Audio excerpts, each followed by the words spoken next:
Are you garbage? I've had like acid reflux like a long time, and I used to Me drink. too. Yeah, and I used to. Did you drink have it really when you hard. were a kid? Because I had it when I was a kid and didn't realize it. No, I used to. And I like would just be like in 6th grade, like, what the fuck? Like, I used to like the. This is kind of fucked up and sick, but I used to like the feeling of heartburn when I was a kid. I was like, no, what's up? What's up with that?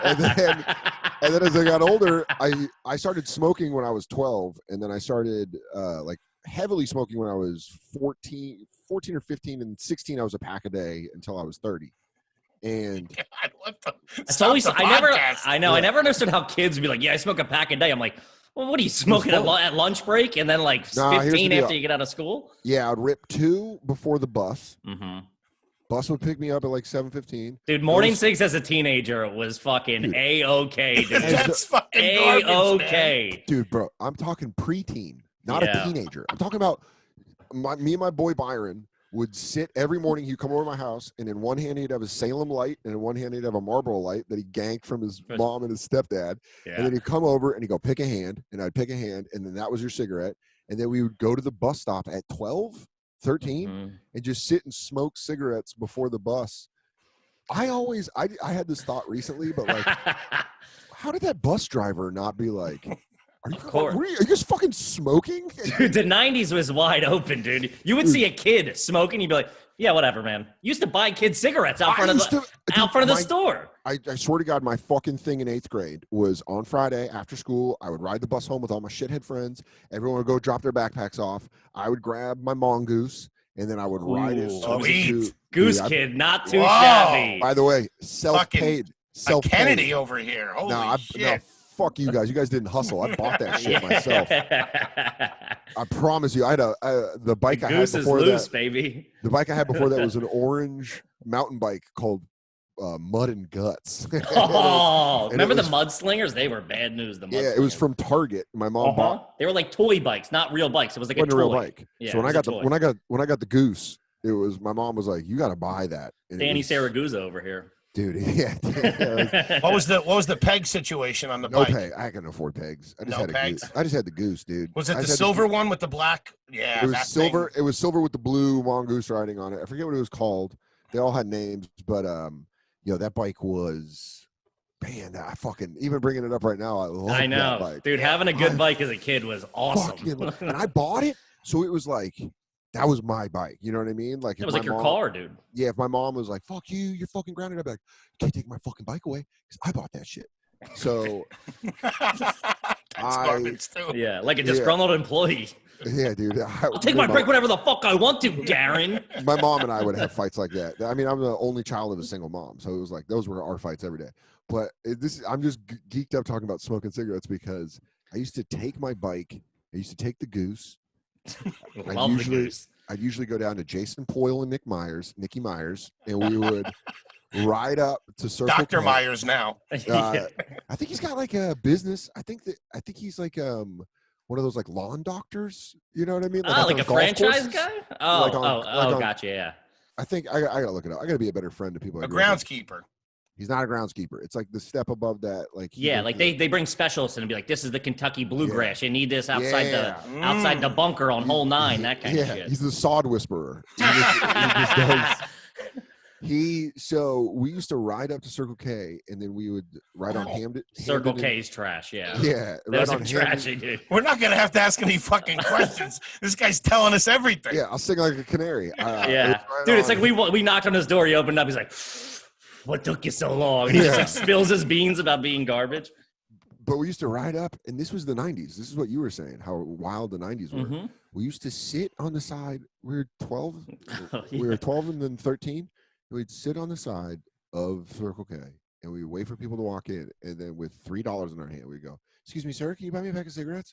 You just ask like that. You're just one movement. Like, "Sir, can you please buy me a pack of cigarettes?" And I remember every guy that was like, no, man. I was always like, fuck you. Like immediately like, fucking pussy. Shit. Just a kid trying to smoke over here, dude. And the guys that would say yes, I was like, dude, you're the coolest. You thought they were the coolest dudes. A lot of wife beaters. You thought they were the coolest fucking dudes. Now I realize what a bizarro perspective to have on fucking people buying kids heaters. They're just like, oh yeah, what do you want? Marlboro Reds at 12 years old? Dude. Yeah, and I'd always specify, I'd be like, hard pack. I want the hard box. pack. Yeah, you gotta go box. Yeah. You were doing soft pack as a dude. If you're doing soft pack as a 12-year-old, you had other issues. So I don't know if you guys remember this in the 90s. They would put cigarettes on the counter. Cigarettes weren't all behind. Kind of vaguely. Yeah. Or they would have like a little display, like a Winston display or a Cool or something. Yeah. So it's funny you say that because I just remember my I think it was Nick or Jason had this move where they had a starter jacket, right? And they would like put their hands on. I'm shocked.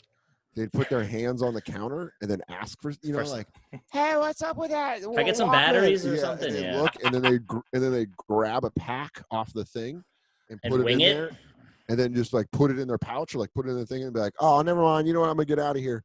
And it was always soft packs. Soft packs were the ones that were always on that counter. Wow. So I remember, and I used to put them in M&M minis. Yeah, the little M&M cases. Mini. Yeah, that's where I used to put my cigarettes. That are Altoid cases. Oh, that's pretty sweet. We did weed in the Altoid case, and then that little tube was perfect for Bernie's, dude. It was great. Perfect cigarette holder. And then, in fact, I have a scar on my fucking hand, and I don't think you'll be able to see it. I would show you guys if we were in person. It was from when I was in the 8th grade in this girl Laura's basement smoking cigarettes with all my friends, and I was burning one of the M&M mini things. The hot plastic fell on my hand, and I was like, shit. And I'm 36 years old, and I have that shit still on my hand. Yeah, I'm like, fucking piece of shit. Dude, we used to do the same thing. We'd sit outside this place at fucking Village Shires and just at the deli and like wait for this. And the guy, you would always know, he would pull up, he would leave his car on. If somebody was smoking, you always ask them. You always ask the guy smoking. But if it's like some 22-year-old hopped out of his car, left it running, you were like, this guy is a fucking mark right here. Yeah, and if he was playing Rush loudly, I could probably get this guy to buy me a carton, and I don't have the funds. Well, what we would do is they were like, I guess this was, I don't know, late 90s, I guess, because I'm 33. So they were like $2.75, maybe $3 a pack, and we would have a $5. Like somebody would have a $5 bill, be like, hey man, get yours, and you can like almost get a pack yourself. So you're like getting a free pack of cigs. You're basically giving them $2 to buy you. To buy cigs, but we would spin it to another cig smoker. Like, yo, you can get yourself a pack. Sure. Yeah. We had a homeless guy that lived behind. He like kind of lived behind there, but he would drift. Yeah. He lived behind Grocery Warehouse, which is like. So I grew up in like the burbs. I grew up in like middle class suburbs. Yeah. But middle class kids, I try to explain to people, it's like if they're not rich. Even if they are rich, but most of the time, middle-class suburbs are bored. They're like bored, so they do bad shit. Yeah. Because they're like, well, fuck there's nothing to do, yeah. Yeah, and like every one of my friends' parents, both of their parents worked. Every one of my friends, both of their parents worked. So it was like there was no cell phones. There was no way of tracking. So it was almost like from 3 p.m. to 6 p.m., it was wide open. It was lawless. Whatever the fuck you wanted wherever to do. you wanted to end up. You just knew you kind of had to be back at a certain time. So you're like, if I'm going an hour away, I got to give myself an hour to get back. Dude, my mom was a totalitarian leader. Like my mom was a fucking. I was scared of her, so I would be like, dude, even if you say 5 p.m. to me, I'm like, whew. I just know. You get a chill goes down your spine, yeah. Yeah, but that was when my mom would get home from work. It'd be like around 5:30, 6 o'clock, and so I'd always be like, dude, I got to be home by then.